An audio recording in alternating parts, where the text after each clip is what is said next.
ভারত হচ্ছে আন্তর্জাতিক সন্ত্রাসী এবং একটা ব্যর্থ রাষ্ট্র। আমাদের সীমান্তে 1200 লোককে তারা গুলি করে মারছে, কারণ হচ্ছে তাদের রাষ্ট্রীয় পলিসি হচ্ছে সীমান্তে বাংলাদেশি দেখা মাত্র গুলি করবা। ভারতের ব্যাপারে মানে আমরা এই কথাগুলো বলতে আমাদের মিডিয়ায় আমরা লজ্জা পাই কেন? প্রথম জিনিস হচ্ছে আমাদের 54টা নদী তাদের সাথে আমরা শেয়ার করি। এটার ভিতরে 36টা নদীতে অলরেডি তারা ড্যাম এবং ব্যারাজ লাগিয়ে দিয়েছে। কেন দিয়েছে? কারণ তাদের একটাই উদ্দেশ্য, সেটা হচ্ছে বাংলাদেশের নদী সব শুকায় ফেলবে তারা। ওই একটাই কষ্ট যে সিকিম এবং হায়দ্রাবাদের মতো যেহেতু তোদেরকে আমরা দখল করতে পারি নাই, সুতরাং তোদেরকে আমরা শুকিয়ে ফেলবো।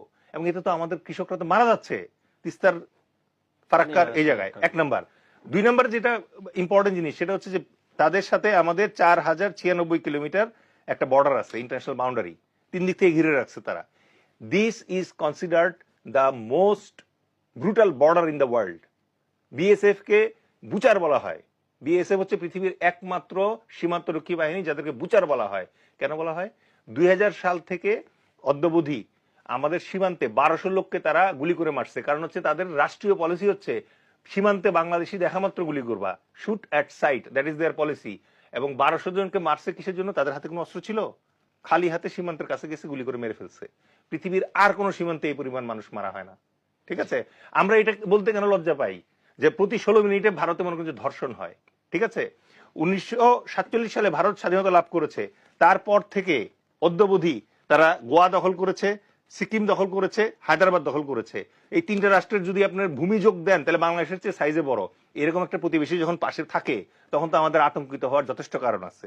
মুসলমান নিধন চলছে ক্রমাগত ভাবে ওইখানে। এবার আসি হচ্ছে ট্রেড এন্ড কমার্সের ব্যাপারে।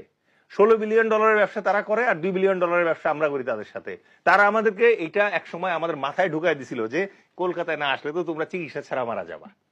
2 নাম্বার যে ভয়ঙ্কর জিনিসটা ঢুকাই দিছে সেটা হচ্ছে ভারতের বোটকা বোটকা পেঁয়াজ যদি তুমি না কিনো তাহলে তো তুমি পেঁয়াজ ছাড়া তরকারি খেতে হবে তোমাকে। Try to understand this.